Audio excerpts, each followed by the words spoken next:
Good morning students, welcome to my channel study locker. आज की हमारी वर्कशीट 7th क्लास की 16th वर्कशीट है। टॉपिक है इक्वलिटी। हम इससे पहले वाली वर्कशीट में भी इक्वलिटी के बारे में पढ़ चुके हैं कि किस किस तरीके से हम हर किसी को बराबर माने, सबके साथ अच्छा बिहेव करें, धर्म जाति किसी भी आधार पर किसी के साथ कोई भेदभाव नहीं होना चाहिए। पर आज हम अपने भारत से बाहर निकल करके थोड़ा देखेंगे कि इक्वलिटी का क्या स्टेटस है। Okay, the truth is that in many democratic countries around the world, the issue of equality continues to be the key issue around which communities struggle. मतलब कि जो लोगों में संघर्ष है ना, समुदाय का संघर्ष है, वो हम मोस्टली डेमोक्रेटिक कंट्रीज में देख रहे हैं कि इक्वलिटी को लेकर के संघर्ष चल रहा है कि कोई किसी को बराबर नहीं समझ रहा है, तो वहां पर झगड़े हो रहे हैं। ठीक।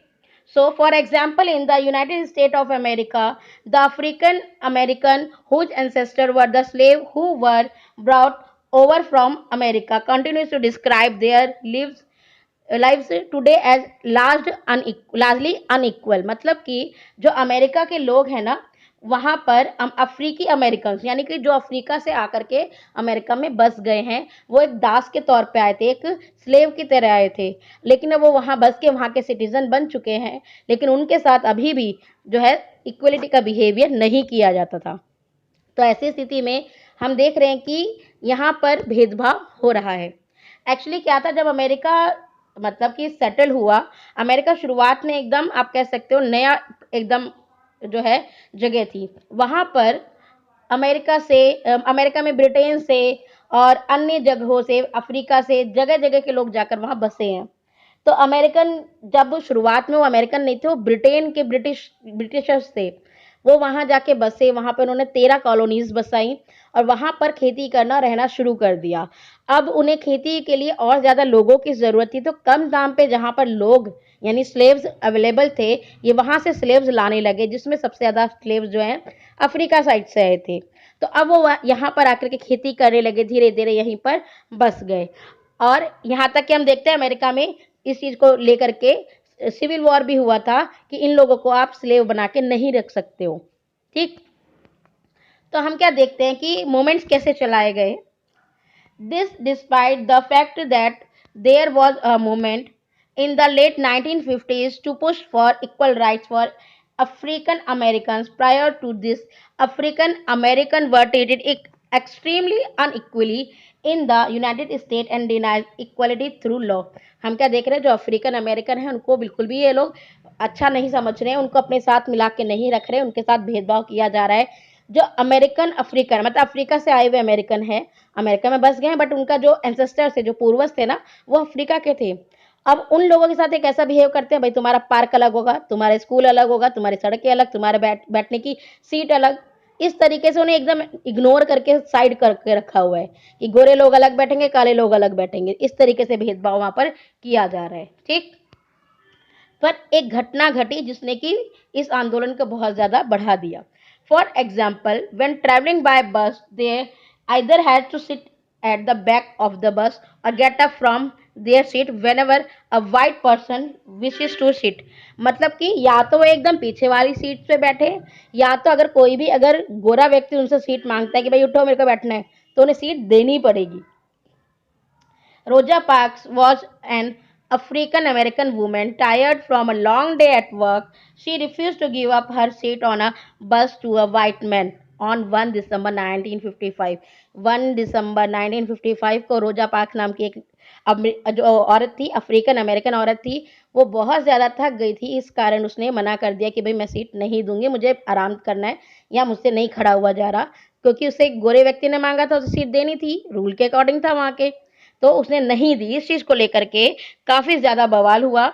हर refusal that day started a huge agitation against the unequal wage in which African American were treated and which came to be known as the civil right movement. Civil right movements के रूप में सामने आया, क्योंकि जो ये भेदभाव था इसको लेकर के लोगों ने रिवॉल्ट किया।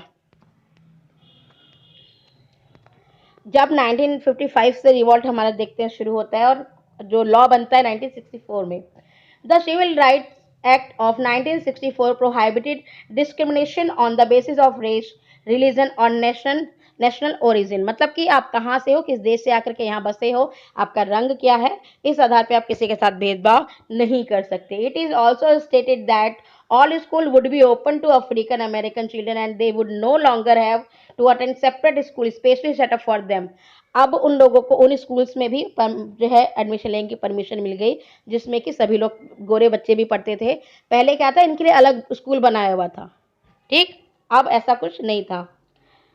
However, despite this, a majority of African American continues to be among the poorest in the country. Most African American children can only afford to attend government schools that have fewer fewer मतलब होता है कि बहुत कम facilities and poorly qualified teachers as compared to white students who either go to private school or live in areas where the government schools are as highly rated as private schools. मतलब कि जो अभी भी हम देख रहे हैं, जो अफ्रीकन अमेरिकन हैं, उन लोग को परमिशन तो मिल गई है, लेकिन वो इक्वली उनके पास पैसा इतना नहीं है कि वो बड़े स्कूलों में जा सके।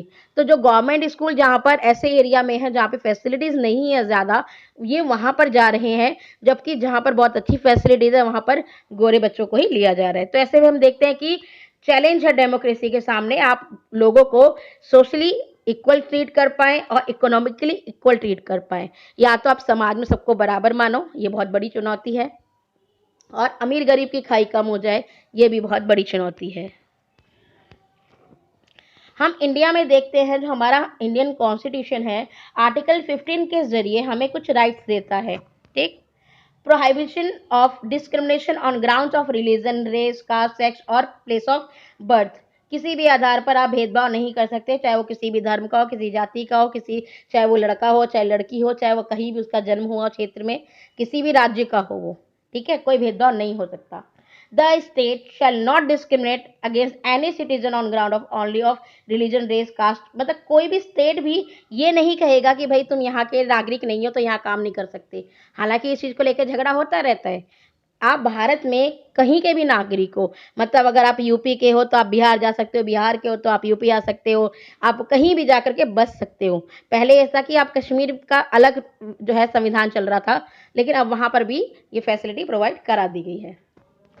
No citizen shall on grounds only of religion, race, caste, sex, place of birth of any of them be subject to any disability, liability, restriction or condition with regards to access to shops, public restaurant, hotels and places of public entertainment।